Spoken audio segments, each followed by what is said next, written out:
Indit ka pasar jeung dua bebenyit, tiba-tiba jol kempes ban. Nepi ka imah masak jantung hati, tuluy kadatangan teteh Cikal ngirim hadiah ultah.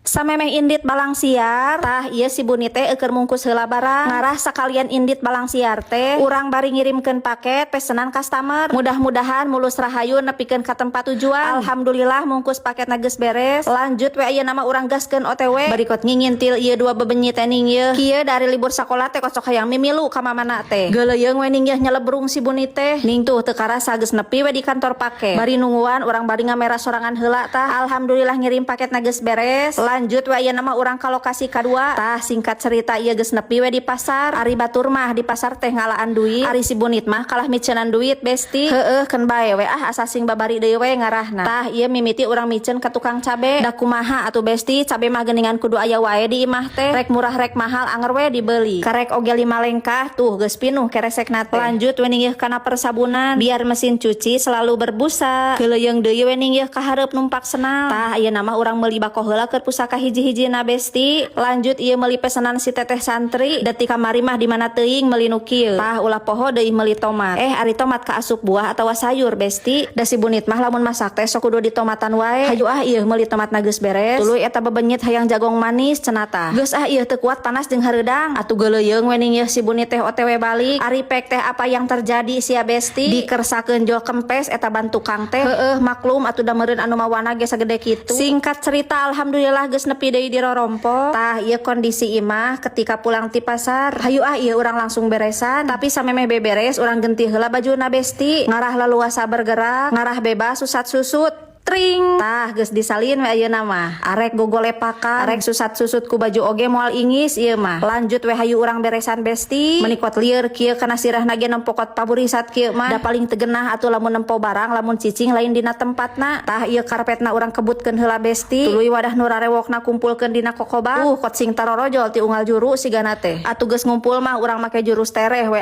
Tring. Tuh alhamdulillah geus saridakep we kabeh bararesi. Lanjut we ayeuna mah urang mula sara ieu naon cenah Bunit eta teh kela-kela besti. Tring tah geus beres we beresih menang mutilasi. Tuluy we siksa eta si bumbu kehidupanana. Geus beres disiksa langsung we gojojoskeun kana minyak panas. Cur we hijikeun eta cai pangungkurahanana. Tah ieu teh masak jantung hati besti. Jantung hati cau lain hati jelema. Geus beres dibumbuan tuluy ditarasian saeutik. Tuluy we borolokeun ning ieu lalakona. Ulah galeh asak we ning tuh. Tah ieu penampakan geus asakna besti. Jol kirining we aya telepon deui. Pangmukakeun gebrang cenah ieu geus tereh nepi. Atuh sorolok we dising alhamdulillah torojol we ning tu si Cikal teh datang. Geus kararumpul we ayeuna mah sarerea. Ka dieu heula cenah sakedap aya sesuatu. Tah ieu besti minangka